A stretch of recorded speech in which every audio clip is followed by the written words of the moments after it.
So you try it tonight. Try it with anything in this world. The unmarried, if you desire to be married, what symbol in the world would imply that you are married? A little band in this Western world, a little band around this finger. Not around any other finger, around this finger.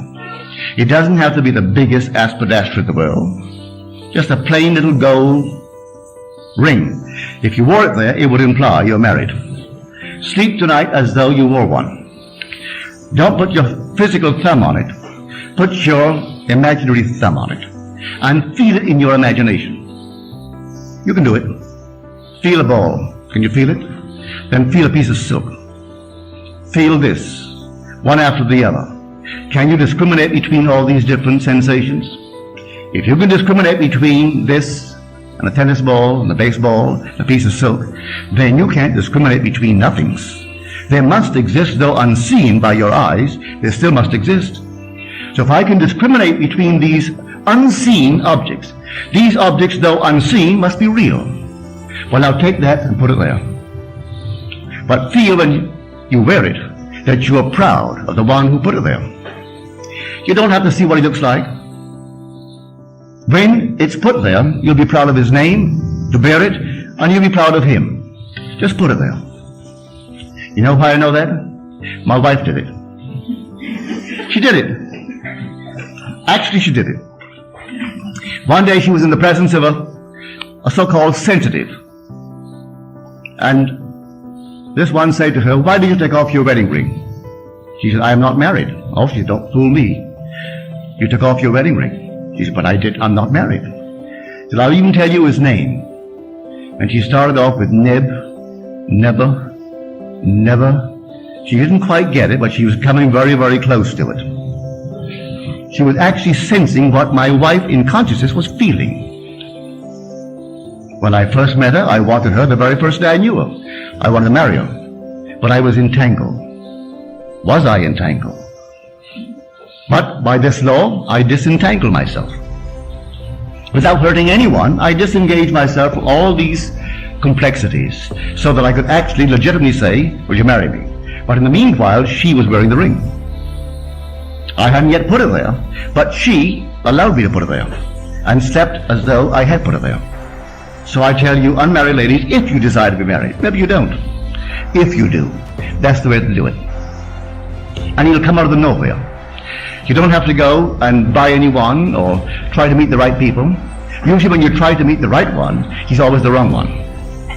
So don't go searching. Those who go searching for love only make manifest their own lovelessness. And the loveless never find love. Only the loving find love, and they never have to seek for it. So you fall in love, you don't have to seek for it. You draw them. They come to you. So here, this is the power of which I speak.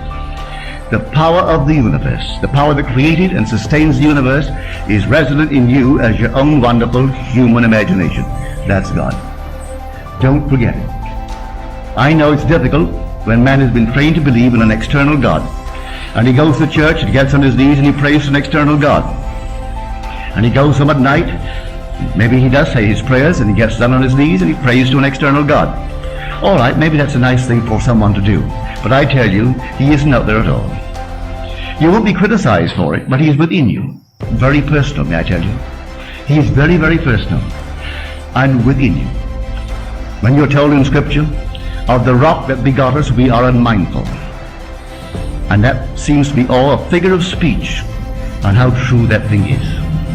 One night, sitting in the silence, rather it was an afternoon, I was thinking of nothing in particular, and suddenly before my eyes came this quartz, an enormous quartz. As I looked at it, it fragmented itself, broke into numberless little pieces, and then it reassembled itself. As it reassembled itself, it was not into a quartz, but into a man, seated in the lotus posture. I'm looking at this man, all seated now, perfect man. As I looked at him, I'm looking at myself. Here I am, the perceiver, observing myself, seated in the lotus posture, this deep, deep meditation. And as I became aware that I'm looking at myself, it began to glow. And it glowed and glowed and glowed. When it reached the intensity of luminosity, it exploded. And then I returned to this level. whether I see him within me. That being is meditating this. This is but a projection of itself in the world. And when he wakes within me, completely wakes, I am he. God actually became me, that I may become God. And he's put me through all the paces, allowing me to make all the mistakes, to make a monster like the thing that I talked about earlier. I made that, and I made a lovely one. And he allows it in his meditation. He is the dreamer in me. And he's dreaming this, and dreaming everything that I dream in this world. And when he awakes, this will cease to be, and I am he. And he is God. So I tell you, go out and try it. Begin tonight. I make you this promise: if you try it faithfully, you will not fail.